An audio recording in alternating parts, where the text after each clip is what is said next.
Nuestro Padre Jesus Nazareno, sinasamba ka namin, pinipintuho ka namin, aral mo ang aming buhay at kaligtasan. Nuestro Padre Jesus Nazareno, iligtas mo kami sa kamatayan, ang krus mong pinamatayan ay sagisag ng aming kaligtasan.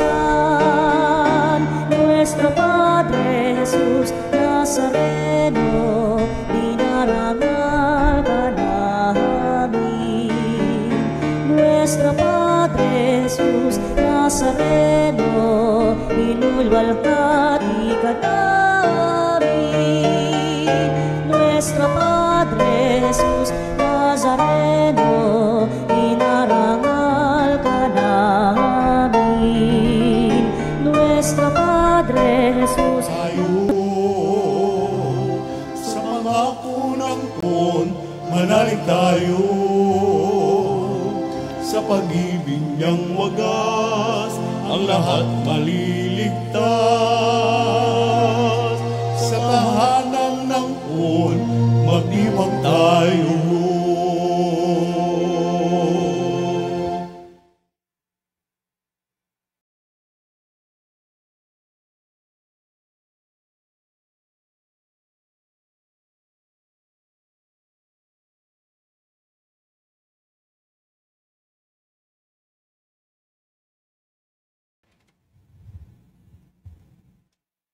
Simulan natin ang ating pagdiriwang sa ngalan ng Ama, ng Anak at ng Espiritu Santo. Amen. Sumainyo ang Panginoon. At sumayo rin. Mga kapatid, nang ibigay ni Jesus ang sarili sa atin bilang tinapay ng buhay, hangad niyang maranasan natin ang ganap na kaligayahan ng buhay.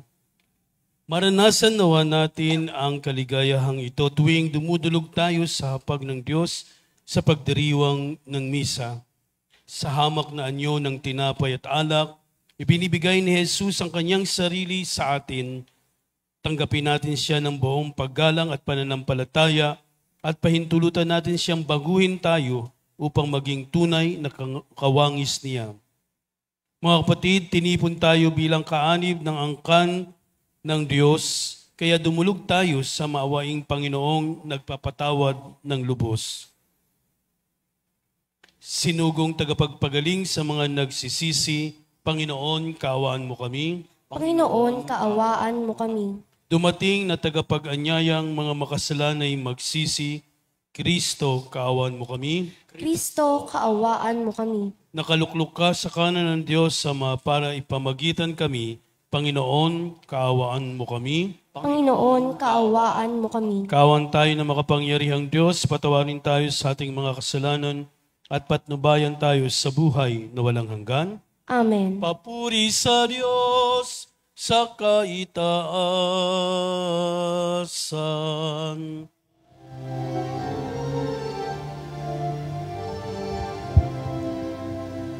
Luwalhati sa Diyos sa kaitaasan,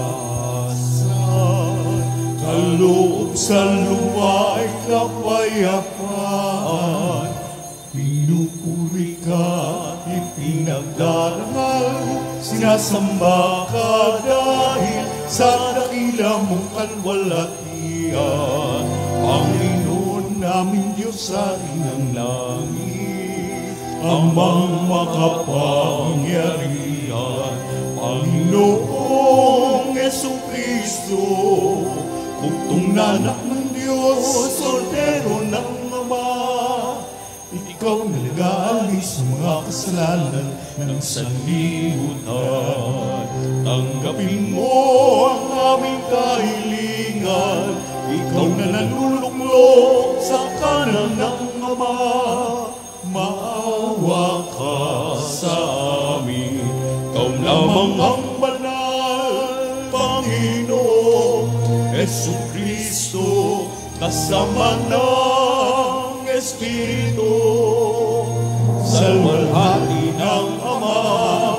Amen, Amen,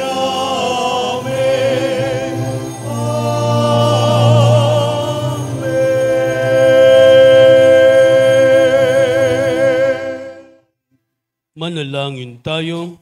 Ama naming makapangyarihan, lingid sa aming paningin ang mga inihanda mo para sa mga nagmamahal sa iyo.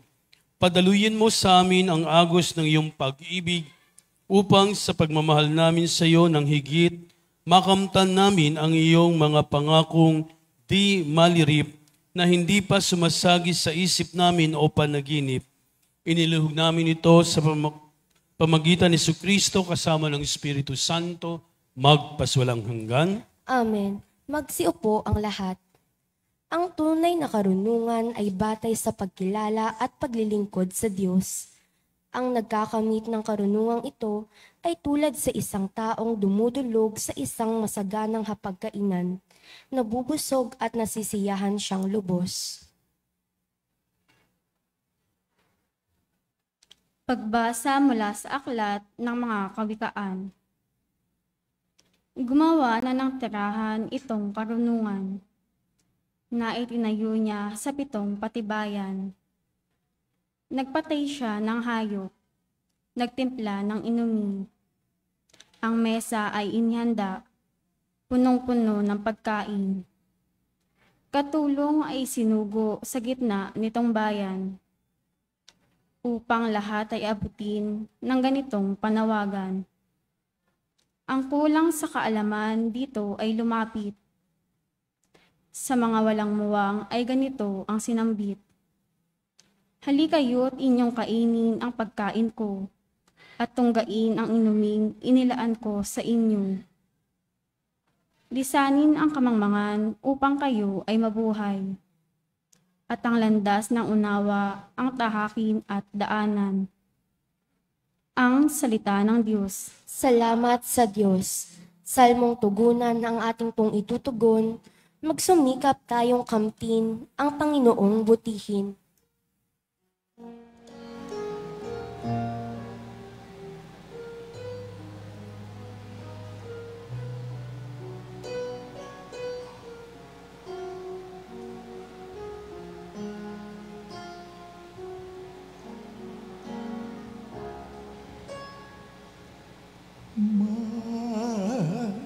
Sumikap tayong kamtin ang Panginoong butihin.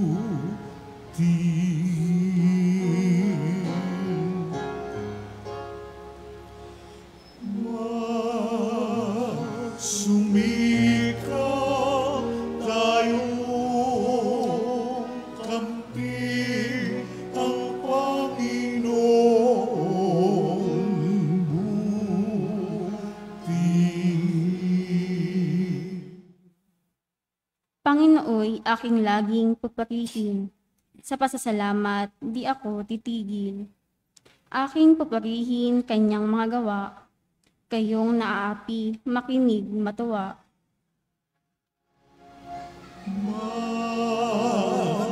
Sumikap tayong kamtin ang Panginoong butihin. Matakot sa poon, kayo, kanyang bayan, nang makamtan ninyo ang lahat ng bagay. Kaming mga leyon ay nagugutom din. Sila'y nagkukulang sa hustong pagkain. Ngunit ang sinumang ang poon susundin, sa anumang bagay hindi kukulangin.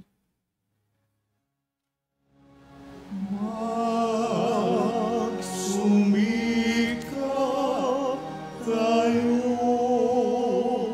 kamtin ang Panginoong butihin.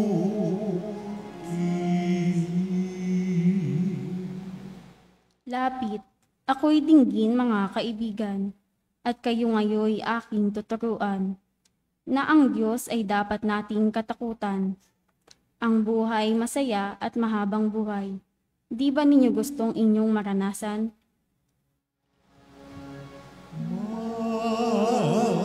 Sumikap tayong kamtin ang Panginoong buti. Salitang mahalay at pagsisinungaling ay dapat iwasan at huwag banggitin. Mabuti ang gawit, masamay layuan. Pagsikapang kamtin ang kapayapaan.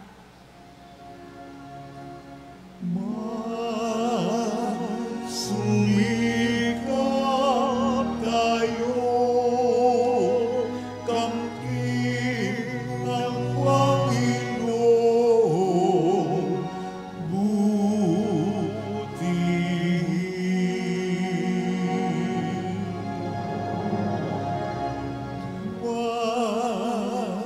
Sumikap tayo, kamtin ang Panginoong buti.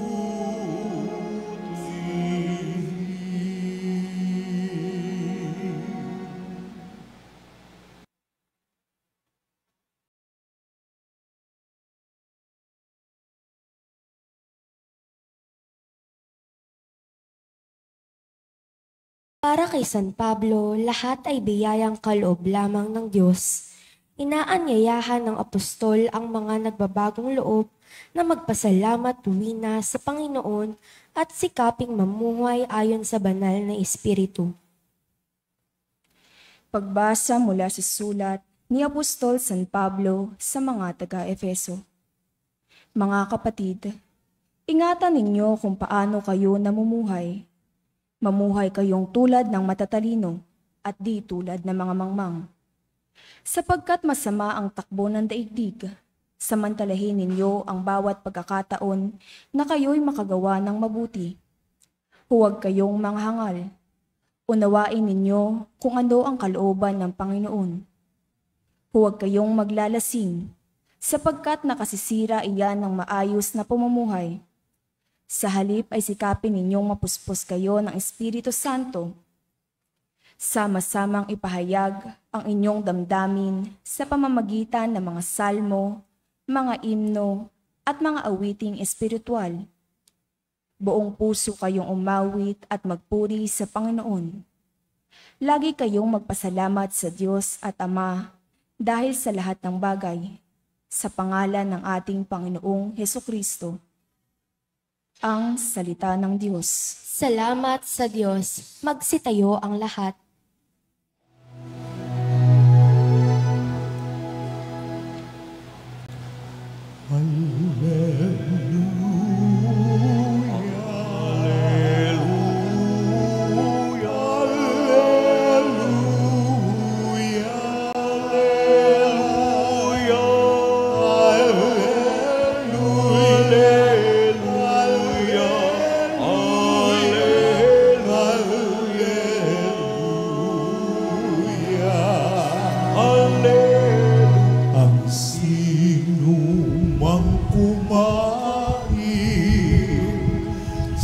Katawang aking hain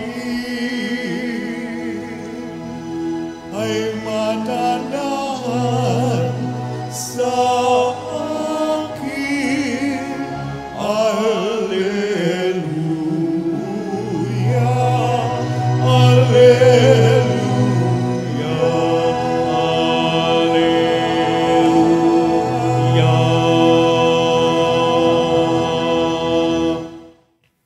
Sumainyo ang Panginoon. At sumayo rin. Ang mabuting balita ng Panginoon ayon kay San Juan.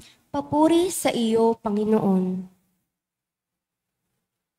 Noong panahong iyon, sinabi ni Jesus sa mga tao, "Ako ang pagkaing nagbibigay buhay na bumaba mula sa langit. Mabubuhay magpakailanman ang sinumang kumain nito. At ang pagkaing ibinigbigay ko sa ikabubuhay ng sanlibutan ay ang aking laman." Dahil dito'y nagtalo-talo ang mga Hudyo. Paanong maibibigay sa atin ng taong ito ang kanyang laman upang kanin natin? Tanong nila. Kaya't sinabi ni Jesus, tandaan ninyo, malibang kanin ninyo ang laman ng anak ng tao at inumin ang kaniyang dugo, hindi kayo magkakaroon ng buhay. Ang kumakain ng aking laman at umiinom ng aking dugo ay may buhay na walang hanggan. At muli ko siyang bubuhayin sa huling araw, sapagkat ang aking laman ay tunay na pagkain at ang aking dugo tunay na inumin. Ang kumakain ng aking laman at umiinom ng aking dugo ay nananahan sa akin at ako sa kanya.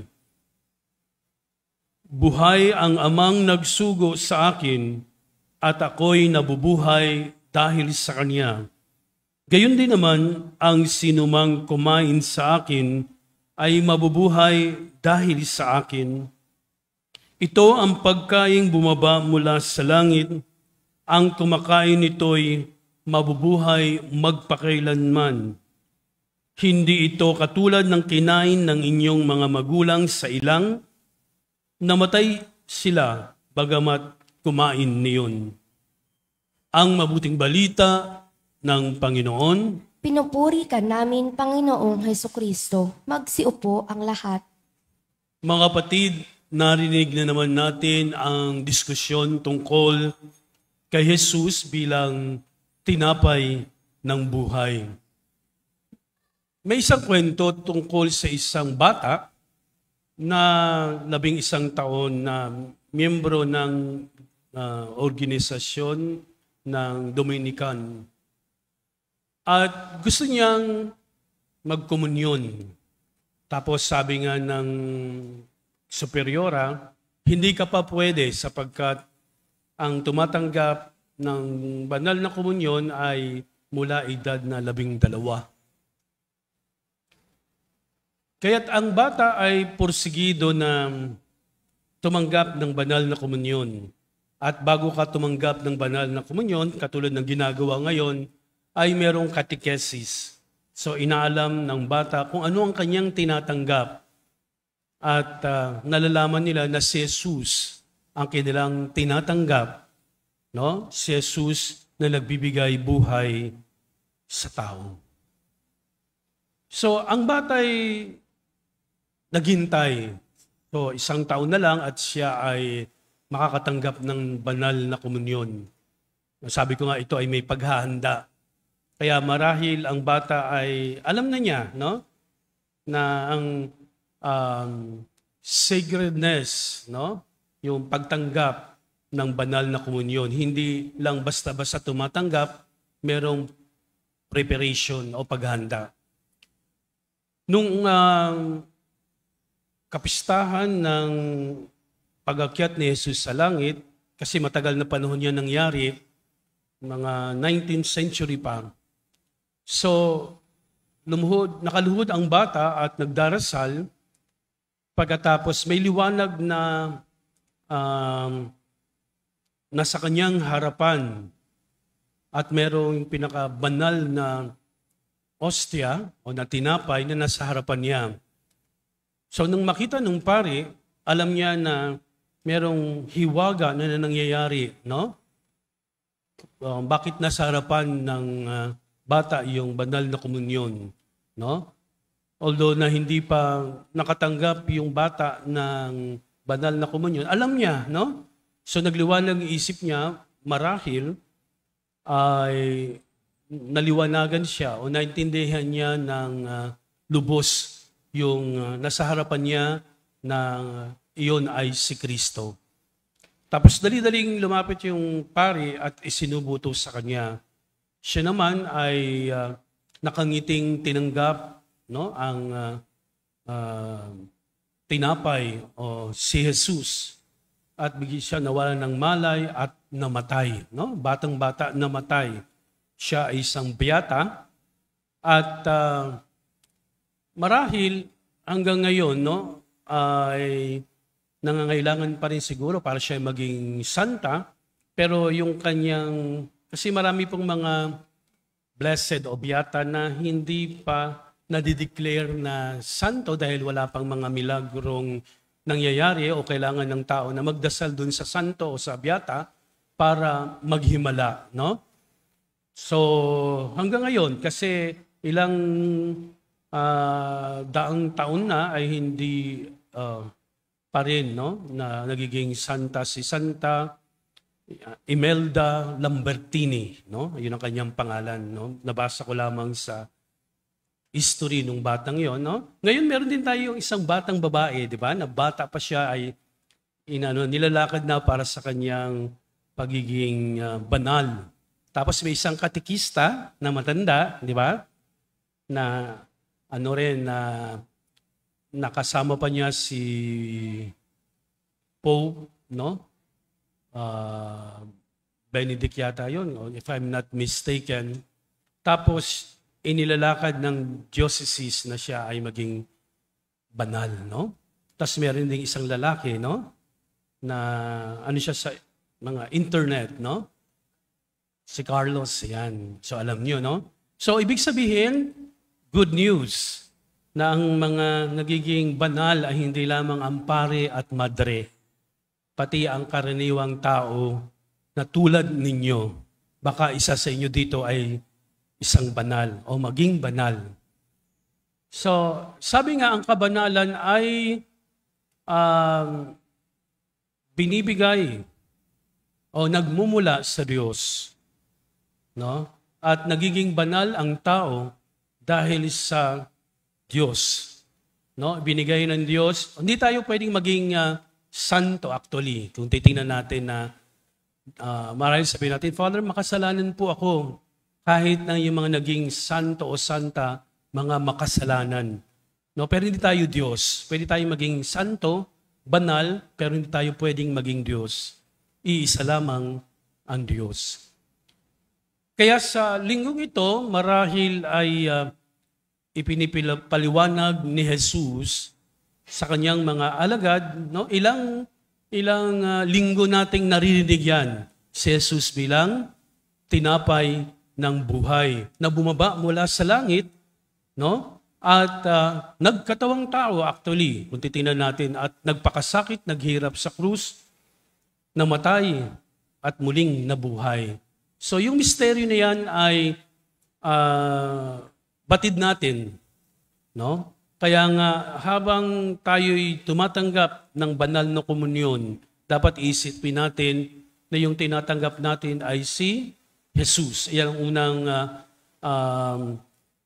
fact, ano pang tawag doon, na pangyayari na hindi natin malilimutan, hindi natin maitatatwa, no? Kundi napapatunayan, lalo na sa banal na Biblia, na si Jesus ang tinapay ng buhay na bumubusog sa atin. No? That not the physical hunger, but spiritual hunger ang sinasabi dito, no? Kasi kung sasabihin na kinakain natin ang laman ni Jesus para tayong mga zombies o, di ba? Yan ang binabati ko sa atin ng mga pagano. Pero tayo ay tumatanggap, no? Doon sa banal na tinapay na sumisimbolo, no? Andun yung presensya ng Diyos, no? Kaya ngayon merong iba na pabalita, kumakain ng na dugo ang kanilang pero yan ay hindi pa ay ng simbahan na ipinahayag na talagang sagrado o banal, no? Yung iba ay huwad. Ibig sabihin, hindi pa dapat paniwalaan. Kasi daw, ang tinatanggap mo ay si Jesus. So, kung kainin mo yon, dugo ang nasa bibig mo or tapos kung ano-ano pang mga pangyayari na nauukol sa banal na tinapay, no? Pero katulad ng nasabi ko sa buhay ni Imelda, yung bata, kahit na sa buhay natin ngayon, alam natin na pag tinanggap natin si Jesus sa banal na Eucharistia, tinatanggap natin si Jesus. So, bumaba ang si Jesus sa langit at sabi nga sa banal na misa, sa pamagitan ng pari, through the priest, No? Hindi kami ang nagpapabanal dun sa tinapay o pati sa alak, kundi ang Diyos. No? Kaya nga, bawat kataga na sinasabi namin, no, ay napakahalaga. Hindi kami ang nagsasalita ng kundi si Jesus, kundi amin lamang ipinahahayag na ang tinatanggap nyo ay ang katawan ni Jesus. Pero dapat natin buong pusong tanggapin. Kasi sabi nga, ang tumatanggap, no, na may pusong banal, na may pusong maamo, na may pusong mapagmahal, ang tumatanggap ay pinababanal ng Diyos. Amen? Mahalaga yan na nasa isip natin yan sapagkat siguro marahil ang iba ay kumakain lamang ng banal na tinapay or ostias na sawag sa komunyon. Pero walang epekto. Di ba? Pero tayo mismo na tumanggap kay Jesus. No? Alam natin si Jesus yun na bumaba mula sa langit. Tinanggap natin. Banal yung tinanggap natin. Dapat maging banal din tayo. Maging maganda, mabuti yung nakikita sa atin. Di ba? So, hindi man nakikita natin si Jesus pero nasa puso natin siya. Nasa isip natin ang Diyos. Kaya nga bawat salitang mamumutawi sa atin, dapat galing sa Diyos. Kasi tinanggap mo ang banal na katawan ni Jesus. Tapos sa alak naman yung dugo. Sabi ko nga minsan, may mga pilosopo, bakit Father hindi nga kami tumatanggap ng alak, ampari lamang, no? So alam niyo na yung sinabi ko dati, no? Kung di lasing kayo lahat, no? Lalo na merong hindi sanay uminom. Pag marami naman ang nainom, nako, kagalit na niya ang mundo, nagwawala at nakakapatay pa pag ikaw ay lasing. No? Pero ang ideya ng pagtanggap ng komunyon o para sa Filipino culture na meron tayong kainan, sama-sama tayong kumakain, sama-sama tayong nabubusog, no? Pinapatid natin yung ating uhaw at pagkagutom sa pamagitan ng banal na komunyon. Tayo ay nabubusog, no? Hindi nga sa physical, kundi spiritual. Kasi nasa atin na ang Diyos. Kaya bawat gawin natin, bawat isipin natin, may kaugnayan sa Diyos. May tulong ang Diyos. Hindi tayo papalpak. Kasi ang Diyos ay nasa atin. No? Kaya nga si Maria, nung sumakanya si Jesus, no? Ay naging banal siya. No? Sa sinapupunan niya, nandoon ang anak ng Diyos. Although may mga batikos, tayo kahit na naglilingkod tayo sa simbahan, maraming batikos, no? Ang naririnig natin, to simba ng simba. Pero yung ugali, no? Dapat tayo unti-unting nagbabago dahil kay Jesus. Unti-unti tayong parang natutunaw sa kasalanan. Sino ba hindi matutunaw na nakikita ang kasalanan mo? Pero kung nakikita ang iyong kabutihan, nakakahawa ang kabutihan. Sabihin nyo nga, nakakahawa ako. Hindi yung ibang hawa, ibig sabihin yung kabutihan natin, nahahawa ang ibang tao. Hindi ang masama. Ang masama, itinatapon. No? Kasi pumasok sa atin si Jesus, dapat ang lumabas ay ang banal na gawain ni Jesus. Si Jesus ang tinapay ng buhay. Sana mga kapatid, ang buhay natin ay patuloy na maging maganda, maging banal, na ayon sa kalooban ng Diyos. Sa ngalan ng Ama, ng Anak at ng Espiritu Santo. Amen.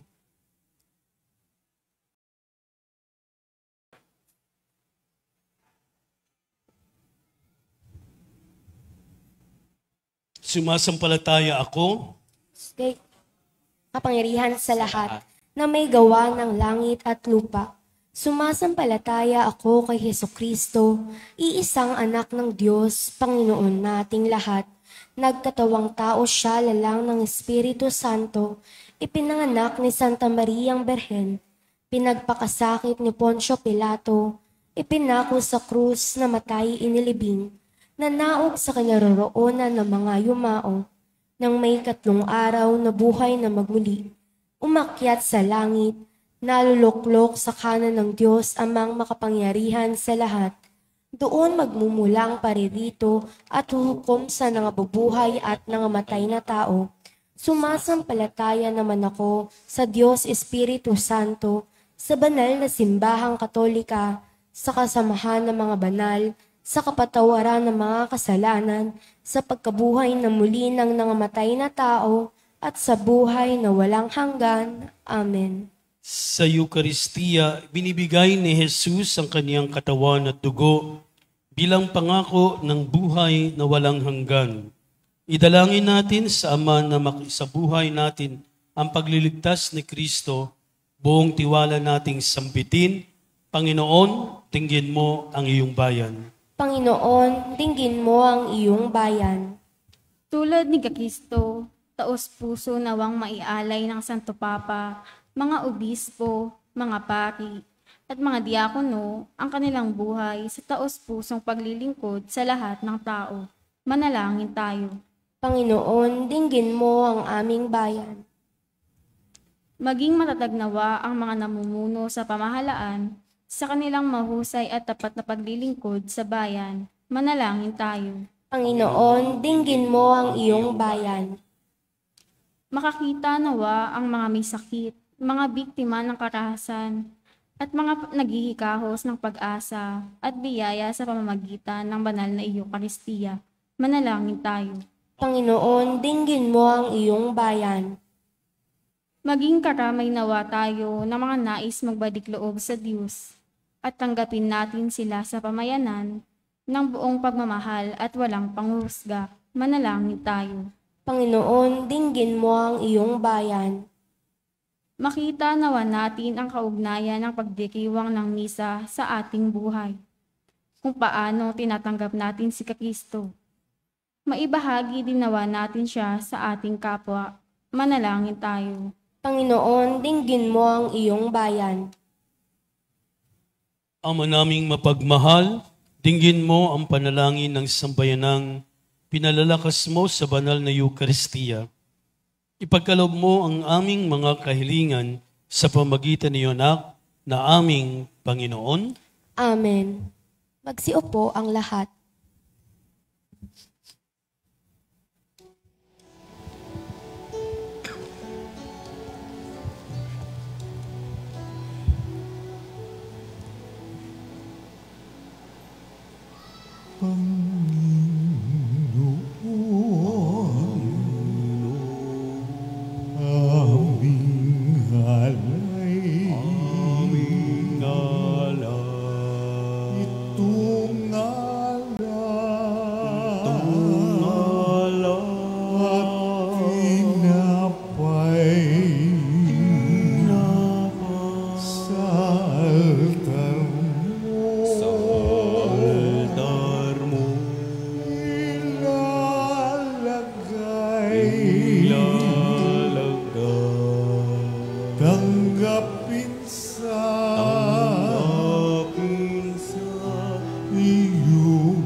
Manalangin kayo mga kapatid upang ang paghain natin ay kalugdan ng Diyos samang makapangyarihan. Tanggapin nawa ng Panginoon itong paghahain sa iyong mga kamay, sa kapurihan niya at karangalan sa ating kapakinabangan at sa buong sambayanan niyang banal.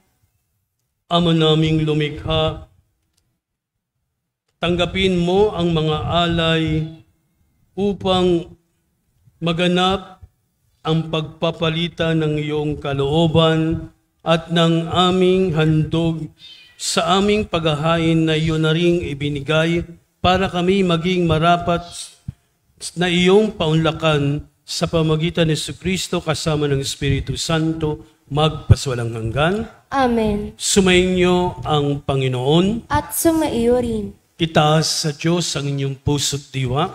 Itinaas na namin sa Panginoon. Pasalamatan natin ang Panginoong ating Diyos. Marapat na siya ay pasalamatan. Ama naming makapangyarihan, tunay ngang marapat na ikaw ay aming pasalamatan sa pamagitan ni Jesucristo na aming Panginoon. Sa dakilang pagtubos niya sa amin ang kasalanan at kamatayan aming pasanin, ay binalikat niya upang kami palayain at may tampok sa iyong luningning. Siyang nagtanghal sa amin bilang liping hinirang pari at haring lingkod sa iyong kapanalan. Mula sa kadiliman kami iyong tinawag upang makasapit sa iyong liwanag bilang iyong angkang may tungkuling maglahad ng iyong dakilang pag-ibig sa lahat. Kaya kaisa na mga anghel nagsiawit ng papuri sa iyo ng walang humpay sa kalangitan, kami nagbubunyi sa iyong kadakilaan.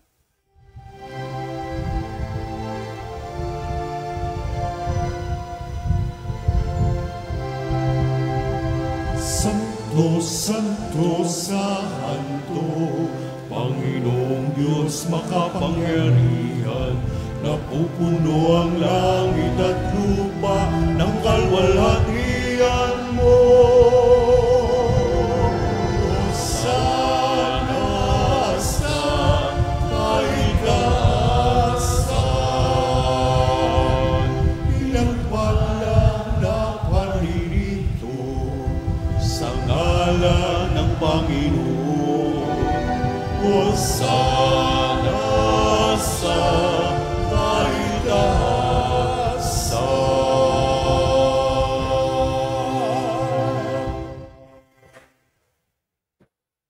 Ama naming banal, ikaw ang bukal ng tanang kabanalan, kaya't sa pamagitan ng Espiritu, gawin mong banal ang mga kaloob na ito upang para sa amin ay maging katawan at dugo ng aming Panginoong Hesukristo. Bago niya pinagtiisang kusang loob na maging handog, hinawakan niya ang tinapay, pinasalamatan kaniya, pinaghati-hati niyon, inabot sa kanyang mga alagad at sinabi, "Tanggapin ninyong lahat ito at kanin, ito ang aking katawan na ihahandog para sa inyo."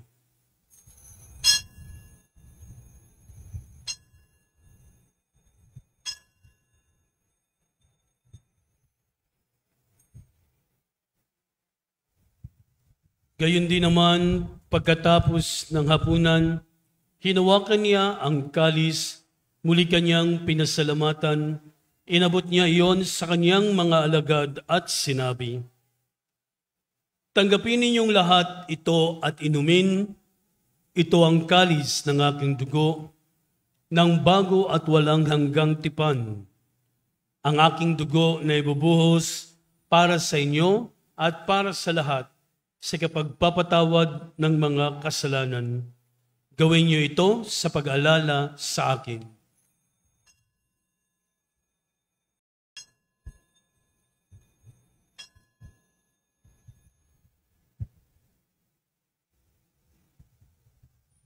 Ipagbunyi natin ang misteryo ng ating pananampalataya.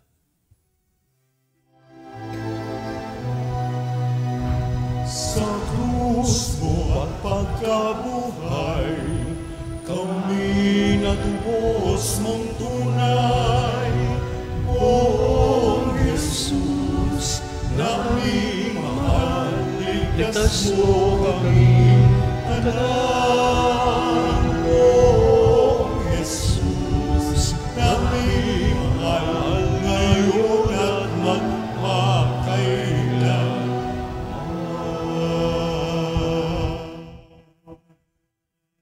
Ang mga ginagawa namin ngayon ang pag-alala sa pagkamatay at muling pagkabuhay ng iyong anak, kaya't inalay namin sa iyo ang tinapay nagbibigay buhay at ang kalis nagkakaloob ng kaligtasan. Kami nagpapasalamat dahil kami yung minarapat na tumayo sa harap mo para maglingkod sa iyo. Isinasamo namin kami magsasalo-salo sa katawan at dugo ni Kristo ay mabuklod sa pagkakaisa sa pamamagitan ng Espiritu Santo. Ama, lingapin mo yung simbahang laganap sa buong daigdig. Puspusin mo kami sa pag-ibig kay San Francisco na aming Papa, ni Jose na aming Obispo, at ng Tanang Kaparian. Alalahanin mo rin ang mga kapatid naming nahimlay na may pag-asang sila'y muling mabubuhay, gayon din ang lahat ng mga pumanaw. Kawan mo sila at patuloyin sa iyong kaliwanagan. Kawan pagindapating kaming lahat na makasalo sa iyong buhay na walang wakas, kaysa ng mahal na Birheng Maria na ina ng Diyos, kaysa ni San Jose na kanyang esposo, kaysa ng mga apostol at lahat ng mga banal na namuhay dito sa daigdig ng kalugod-lugod sa iyo, may pagdiwang nawa namin ang pagpupuri sa ikarangal mo sa pamagitan ng iyong anak na aming Panginoong Jesucristo. Sa pamamagitan ni Kristo, kasama niya at sa Kanya, ang lahat ng parangal at papuri ay sa iyo, Diyos Amang makapangyarihan, kasama ng Espiritu.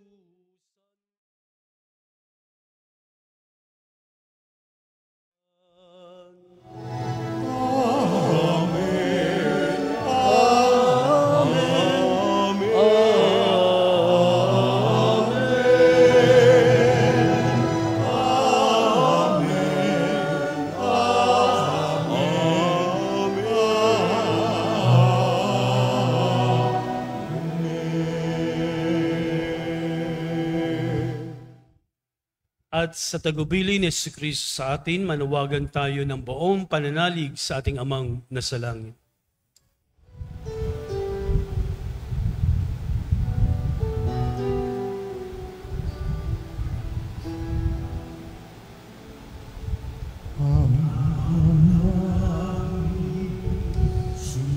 Sumasalat ka, sambahin ang ngalan mo, mapasami ang kaharian mo, sundin ang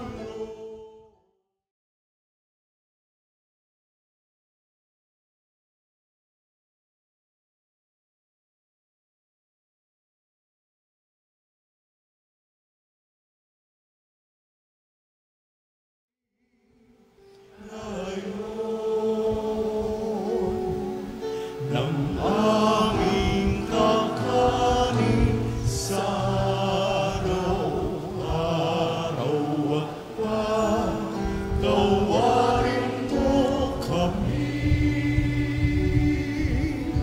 sa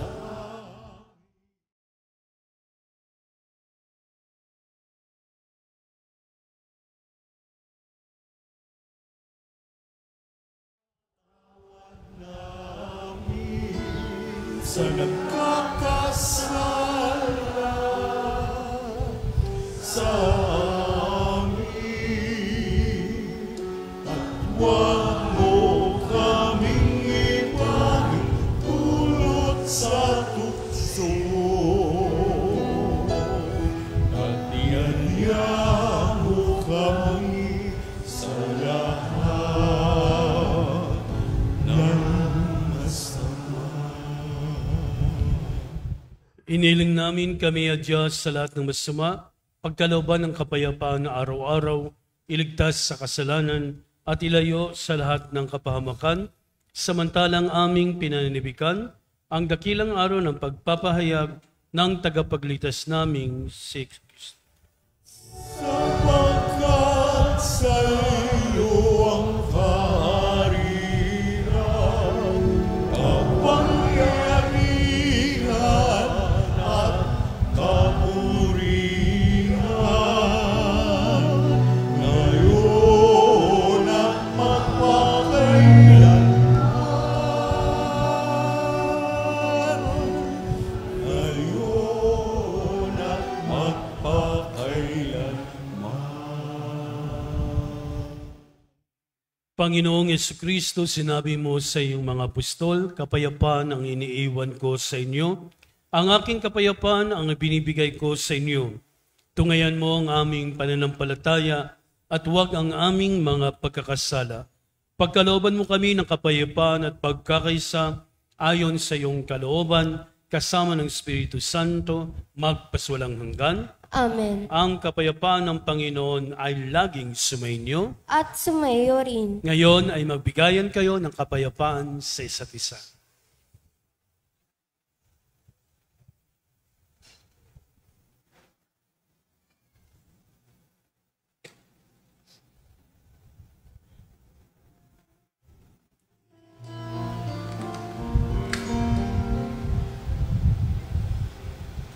Kordero ng Diyos na nagaling ng mga kasalanan ng mundo,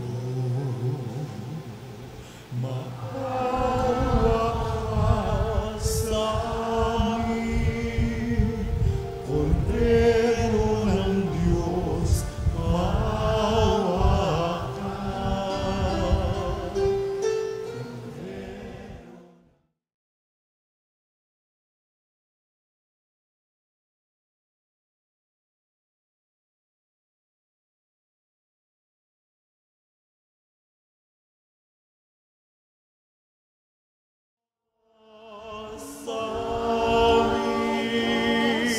Kordero ng Diyos, maawa ka.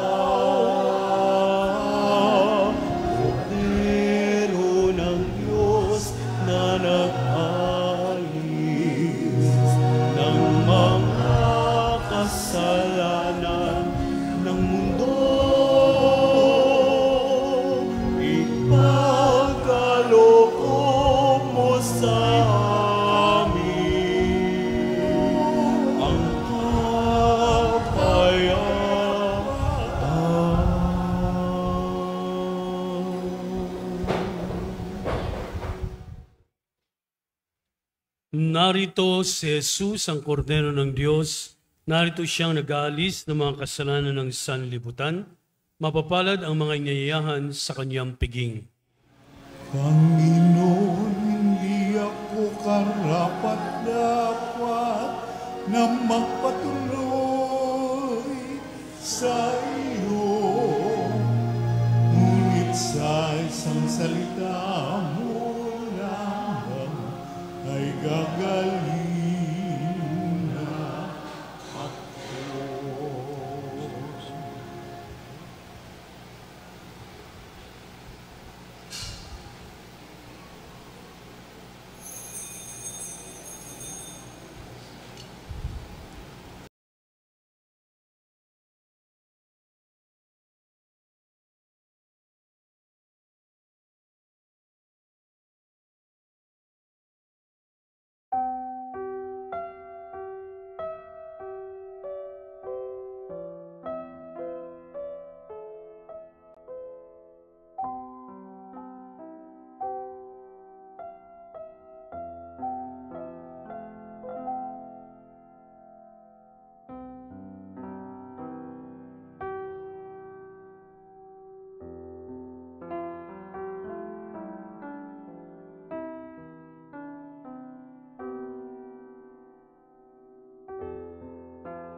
Manalangin tayo.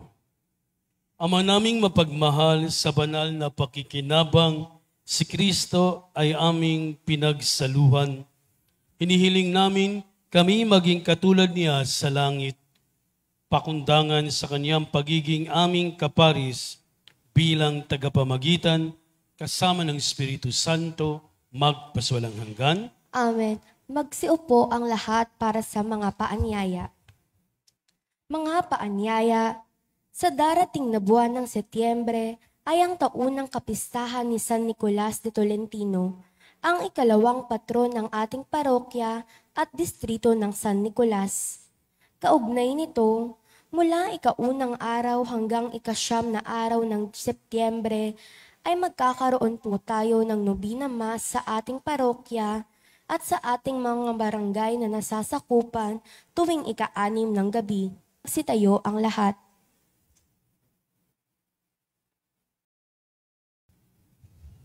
Sumainyo ang Panginoon. At sumayo rin. Ngayon ay magsiyuko kayo habang iginagawad ang pagbabasbas. Ama naming mapagpala, lingapin mo ang iyong angkan, pakundangan sa pag-ibig na Jesucristo na hindi tumangging magdusa sa kamay ng mga makasalanan, kahit sa krus siya'y mamatay at ngayon siya'y nabubuhay kasama ng Espiritu Santo magpaswalang hanggan. Amen. At pagpalain kayo na makapangyariang Diyos, Ama, Anak at Espiritu Santo. Amen. Tapos na ang banal na misa, humayo kayong taglay ang pag-ibig ni Kristo. Salamat sa Diyos. Palakpakan natin ang Panginoon at magandang gabi sa inyong lahat.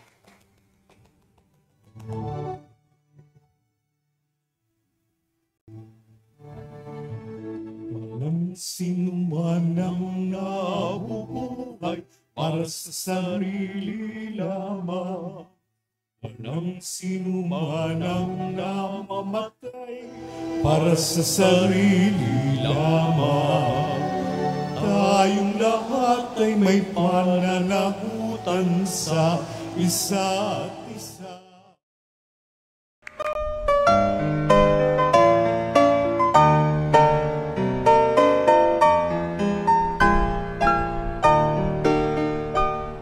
Nuestro Padre Jesus Nazareno, sinasamba ka namin, pinipintuho ka namin, aral mo ang aming buhay at kaligtasan.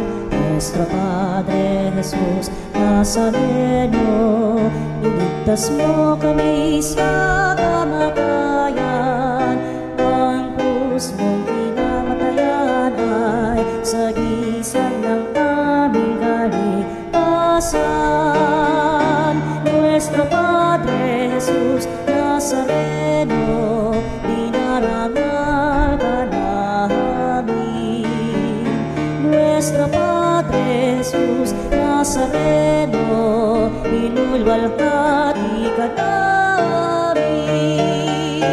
Nuestro Padre Jesus Nazareno, inarangal ka namin.